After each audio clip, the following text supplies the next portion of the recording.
Hey everyone! Welcome back to another movie recap.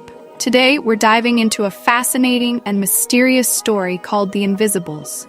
This one is all about fantasy and sci-fi, where a man literally starts disappearing from existence. I've picked out some key scenes for you, and while you're watching them, I'll walk you through the entire plot. Let's get started. So, The Invisibles begins with Charlie, our main character, waking up like it's any other day. His wife, Franny, notices something's off. He's sweating. They have this light-hearted exchange, but we can already feel a little tension between them. There's something unspoken going on here. Things start out pretty normal. Charlie heads to work, but today is special because his boss, Carol, is going to announce a promotion. Charlie's feeling pretty good about it.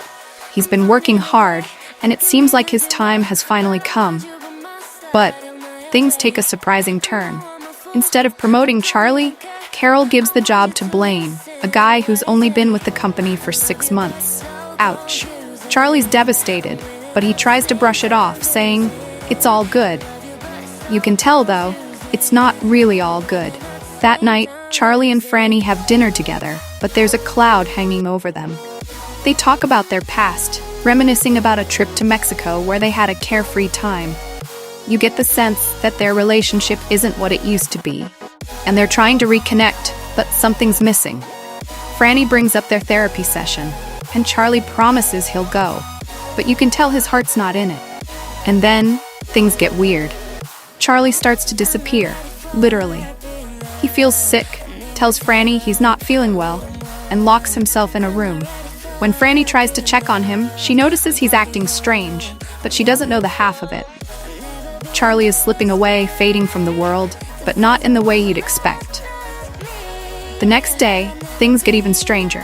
Charlie's in his office, but it's like he's invisible to everyone around him. He bumps into a stranger who calls himself Nick. Nick sees Charlie when nobody else can, and that's when Charlie realizes he's not the only one going through this.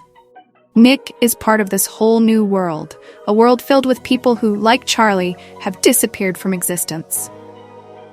Nick introduces Charlie to a group of invisibles, people who live in this strange liminal space. They can see each other, but the rest of the world doesn't acknowledge them. It's like they've been erased, yet they're still there. Nick tries to explain it, but it's hard for Charlie to wrap his head around it.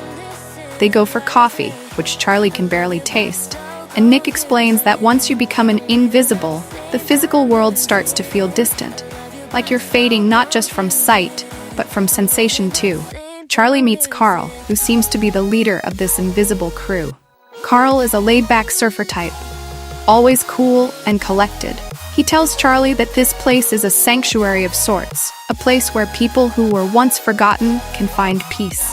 At first, Charlie's skeptical. He's desperate to get back to his old life, but Carl and Nick seem content. They've embraced their new reality. They talk about how all the pain, anger, and frustration from their old lives is gone, and how they found a weird kind of happiness here. But Charlie can't let go. He keeps thinking about Franny and the life he's left behind. He's not ready to give up on it, so he tries to reach out. He goes back to his old office, and something incredible happens. People can hear him. He's able to knock things off his desk, and he even gives one of his old coworkers a headache just by being near them. It's a small victory, but for Charlie, it's proof that he's still connected to the real world. Charlie's determination to get back starts to grow. He becomes obsessed with the idea that if he's still connected, maybe there's a way out of this invisible limbo. But Carl warns him. No one's ever come back. The people in this world are here for a reason, and trying to fight that will only bring more pain. Charlie doesn't care, though. He's willing to risk it. The emotional core of the movie really hits when Charlie sees his son, Oscar, again. Oscar appears in the invisible world, and Charlie is overjoyed. He introduces Oscar to Nick and Carl, and for a moment, Charlie thinks maybe this world isn't so bad after all. Oscar seems happy, and they talk about going to see crocodiles, just like they used to. But something's off. Oscar doesn't remember how he got here, and Charlie's gut tells him that this isn't right. As the movie progresses, Charlie struggles with his desire to stay with Oscar and his need to return to Franny. He loves his son, but deep down, he knows that Oscar's presence here means something darker. that Oscar, like the others, has been lost to the real world. In a heartbreaking scene, Charlie finally accepts the truth. He tells Oscar that he has to go back, that this world isn't where they belong. It's a gut-wrenching moment as Charlie says goodbye, knowing that by leaving, he's letting go of his son. Oscar, ever the innocent child, doesn't fully understand, but he trusts his dad. In the final act, Charlie does something that no one has ever done before. He returns to the real world. He wakes up in his bed, next to Franny, and for a moment, it feels like nothing's changed. But Charlie's different. He's seen another side of existence, and it's left a mark on him. Franny, still in the dark about what's really happened, asks Charlie if he's okay. He smiles, but there's a sadness in his eyes. He's back, but part of him will always be with the Invisibles. And that's The Invisibles. A movie that starts as a simple story about a crumbling marriage, but takes you on a wild journey into a world where the forgotten find peace, and those clinging to their past must learn to let go.